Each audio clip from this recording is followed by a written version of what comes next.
Pastor Mike. Well, you know it takes a team with everything. Amen. And God is our team leader, so we just rely on Him. I want to talk to you. You know, God has arranged all of this today. Isn't it all weaving together into one, really cogent thought here? It's just amazing how the same scriptures and the same words keep popping up through almost everyone who's stood up here. It's so encouraging because that's the true power of the Holy Spirit. So I want to talk to you about, can your business be a ministry? So what does it mean to minister the gospel, first of all? I believe it means coming out of the four walls of the church. Ministering the gospel is not just for pastors. Ministering of the gospel is for each and every Christian that God has called, and He has called all of us. All are called. We just need to respond. Matthew 5:13-16 tells us that we are to be salt and light. We've heard that already today, haven't we? Yes. Need to change that. Am I doing that wrong? No? Wrong one? There. Salt, the wrong one. There it is. Salt and light. Salt is a preservative, and we are called to be a preservative to this world, to change evil that is inherent in our society of ungodly men with unredeemed natures that are corrupted by sin. Psalm 14:3. Salt is also a flavor enhancer. And as Christians, we should stand out and enhance the flavor of this world with everything we touch and every word we speak. We need to be a positive influence. A positive influence will inevitably change society and those around us. We need to be peacemakers where there is strife. And there certainly is a lot of that today, isn't there? And we need to do it because we are Christians. We need to be binding up the wounds of the hurt and fallen with the love of Christ. We need to be examples, returning good for evil.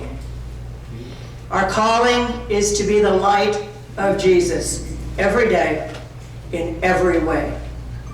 Because, friends, we are Christians first. Before we are business people, before we are pastors, evangelists, teachers, nurses, doctors, whatever we may be called to be as a profession. It's always about God's glory, and it's always about the ministry. Every day, all the time. We can never lose sight of the reason we're here. It's for God's glory. Yes. It's for ministry. That's our calling. Many Christians do not believe that God interacts with people today, but they are wrong.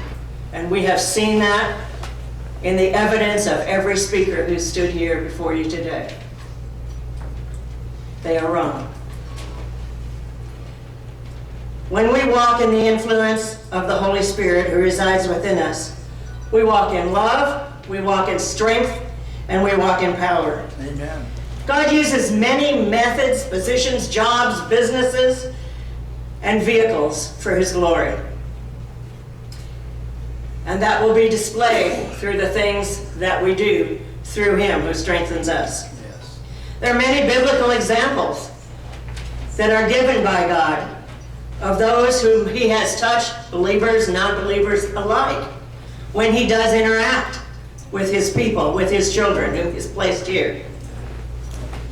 Many examples of how God dealt with kings, nations, and armies. The Bible tells us that God knew us before we were even in our mother's womb. Jeremiah 1:5. We all know that verse. And it's pretty mind-boggling, isn't it? That before you were ever a thought, God thought of you.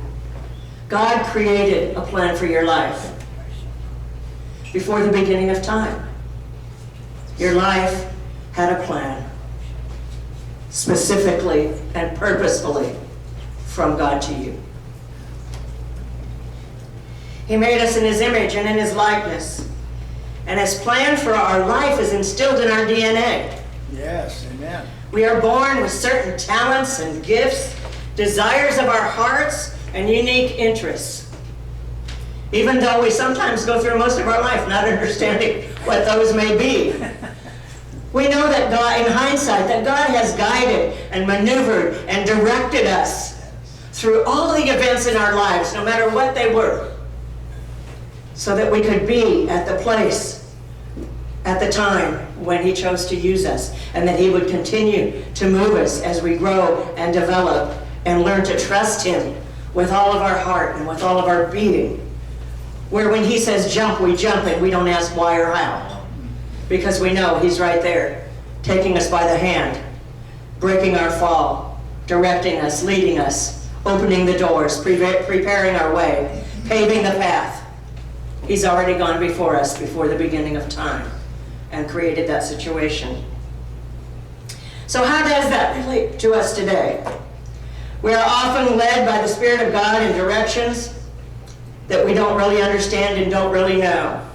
When my husband Terry and I were called to move up to the Chemehuevi Indian Reservation, we didn't think that much of it in terms of ministry, because neither of us were ministers at the time. But we knew that God was calling us. Somehow we just knew it. We were pretty new at being born again at the time. My husband was an EMT and a deputy sheriff. He was taking a resident post. I became a special deputy. And off we went to the Chemehuevi Indian Reservation with our 4 young boys at the time. We didn't know it, but God put us in a position. Terry was the only EMT within 40 miles of desert and lake.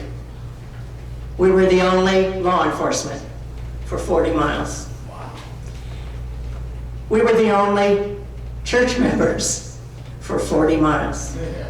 God led us to start a Bible study just because we were lonely for church. And when you're a resident deputy, you work weekends. It was a resort. The Indians had a big resort on the California side of Lake Havasu. And so weekends, you know, you couldn't go 40 miles to church and spend 3 hours. No, we had to stay. So we joined with a couple of other Christians we met, and we started a Bible study, which turned into a church, which turned into licensing and ordination, which turned into a ministry. And God used the two of us to change society in that Indian community. Come on. And weekenders that would come up just to drink and water ski and race in their boats. I wrote lots of tickets for that. But God used, two people who were pretty new Christians, who were so ignorant we had to trust God for everything. And when you do, he provides everything you need, and he never stops. So we continued on that way for 8 years, and we grew, and we worked, and God used us in that community. And we learned the most important thing, that when you follow God's heart, it's a glorious time. It's a blessed time. We send our little boys off 40 miles to school every day. And our oldest son was in a graduating class in 1988 of 80 high schoolers. Wow. And you know what? He had a dream from the time he was 10 years old. He wanted to fly planes. He wanted to go to the Air Force Academy. And he started when he was 10 years old in the 5th grade. He never got a grade lower than an A. Wow. His only dream was to go there. Well, he got an appointment to West Point. He said, no, thank you. Don't want to go there. I want to fly planes. He got a scholarship to an engineering college from the Navy. He was offered a nuclear scholarship. He said, no, thanks. He didn't get one to the Air Force Academy. So in the end, he decided to take the engineering scholarship. And one Saturday morning, the phone rang, and it was someone from the Air Force Academy calling. And they said, where are you? Why aren't you here? And he said, because I didn't get an appointment. And they said, well, you're the kind of person we want. Stand by. Within half an hour, he had a call from the congressman who had failed to appoint him, that immediately appointed him. And he spent 30 years in the Air Force and recently retired with a Distinguished Service Cross. God moves in amazing ways. He walked with him throughout his entire enlistment. He rose to the level of colonel and was on the general list for general. But he said to himself, I don't like the way the military is going, so I'm going to retire. And so he retired and he went into society. I got to move on. That's another story. All right, Christian ministry in action. That's where we're all about. Well, some people argue whether God is in ministry or whether business people should be in ministry, whether they should operate their businesses using the 10 Commandments. We know the truth, and we know they should. And let me tell you, many Christian businessmen who have gone before us and even currently are in business. John D. Rockefeller, founder of Standard Oil. He revolutionized business and set a standard for philanthropy. Sam Walton was a popular American entrepreneur. You know, he founded the popular Walmart retail stores. He also was a management trainee for J.C. Penney in his early career, and with a strong Christian background, he excelled in school, college, and business. James Cash Penney, or J.C. Penney, was an entrepreneur who in 1902 became a partner in a store that was and later purchased that from his partners. He became also a great philanthropist. Henry Heinz, the founder of the Heinz Company, in 1969, he based his business on Christian principles. He attributed his success as a direct result of his faith in God. Truett Cathy, best known as the founder and visionary behind Chick-fil-A. He's been in the news so much just recently. He attributes his success on following Christian principles in his business. And you know they're one that closes on Sunday. Cher Wang is a devout Christian and a Taiwanese entrepreneur who co-founded the HTC Corporation, maker of cell phones. You've probably had one. He also, as well, was involved in VIA Technologies. He says the Bible is the best book ever for management practice. Strive Masayawa, a businessman in Zimbabwe. He is a born-again Christian. He operates telecommunication companies, operating in more than 15 countries. Forever 21, founded in Los Angeles by Korean immigrants, Don Won Chang and Jin Shuk Chang. Mrs. Chang is quoted as saying that when she came to America, God led her up to a mountain and he told her to start a store. Today, Mr. Chang is famous for keeping a Bible open on his desk. And the bottom of every Forever 21 bag says John 3:16. There's also many more. Our own Dr. Mila Mercader, who teaches us that business must follow the 10 Commandments. And Dave Green, the founder of Hobby Lobby. For this conference, I did some research on Mr. Dave Green. He is so very interesting. You know, he's been in the news also, and God used him just recently against the Obamacare atrocities. And he stood his ground, but he is a very interesting man. Dave was one of 5 children raised in a small rural town of Altus, Oklahoma. They were extremely poor. His parents were pastors, but they had a very small 25-member church with cotton farmers who often paid them in kind. There would be times where they never saw meat on the table for more than a month. They lived in a 2-bedroom house. His sisters had 1 bedroom, and he and his brother slept on rollaways in the kitchen. That was his foundation. His brother became a pastor, and his 3 sisters married pastors. So Dave felt like he was the black sheep of the family. He had no interest in that, and he didn't like school. He was very poor in school, couldn't communicate well, didn't want to speak in front of people. But one time in middle school, he got offered a work-study program that was just becoming popular in those days in Oklahoma. And he jumped at the chance, and he went to work at a small 5 and Dime downtown. And he started by sweeping floors and stocking shelves. And he found out he really loved it. And the more he opened boxes, the more he figured out by the Holy Spirit what should go where and how it should be and ways to stock and how to put things. And the store manager just became so enamored with him and so proud of him that he kept promoting him and kept promoting him. He was married at the age of 19 to his wife Barbara, who was only 17 at the time. A marriage we would say doomed to fail today. And yet it never failed. They worked together because they worked for the love of God. And he eventually, by the time he was 19 actually, he got promoted. He went to work for TG&Y stores and got promoted to store manager of a 4,000 square foot store with 6 employees.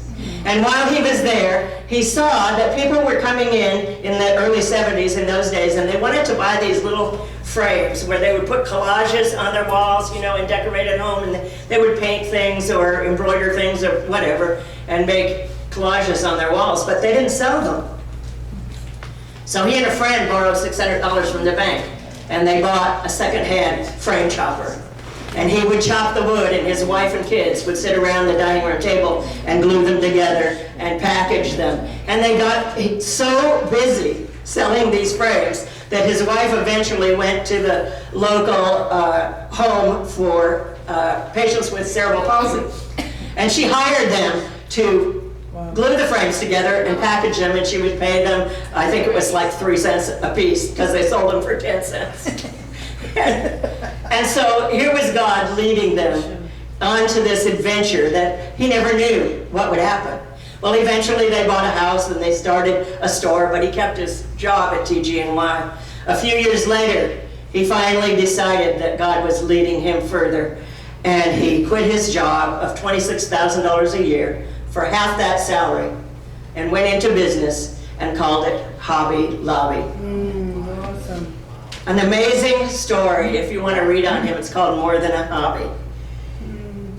He was always a goal setter, and he used to set goals, and the first goals he set when he got married were these 3: to build a happy marriage, to raise healthy, well-balanced children that would serve God, and to succeed in business. And you know, every time he would get promoted, which were many as he was coming up, he would go home and tell his mother, "Mom, I just got promoted to this and that." And she would turn around every single time and say to him, "Well, that's just wonderful, Dave, but what are you doing for God?"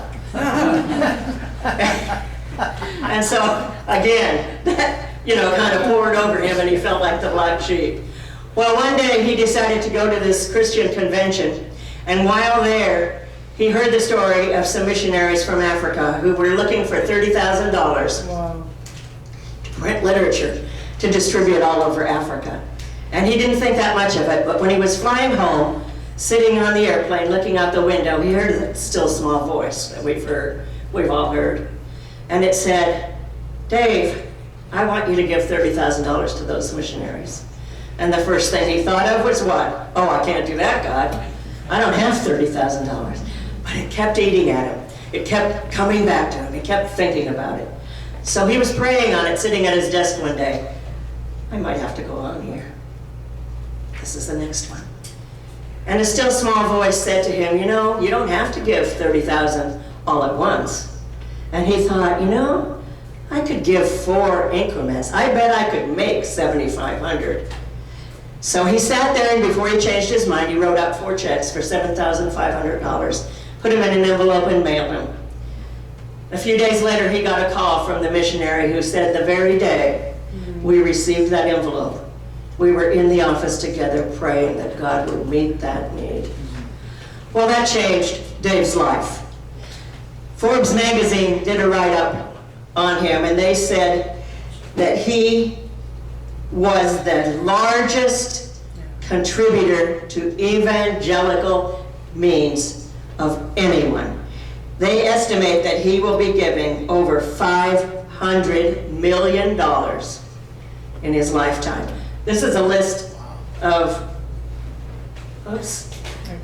some of the things that he's given. Oh, why doesn't that want to stay? There we go. 1999, he purchased the former VA hospital for $600, converted it into a church, and gave it away. He spent over $300 million donating about 50 properties to different churches.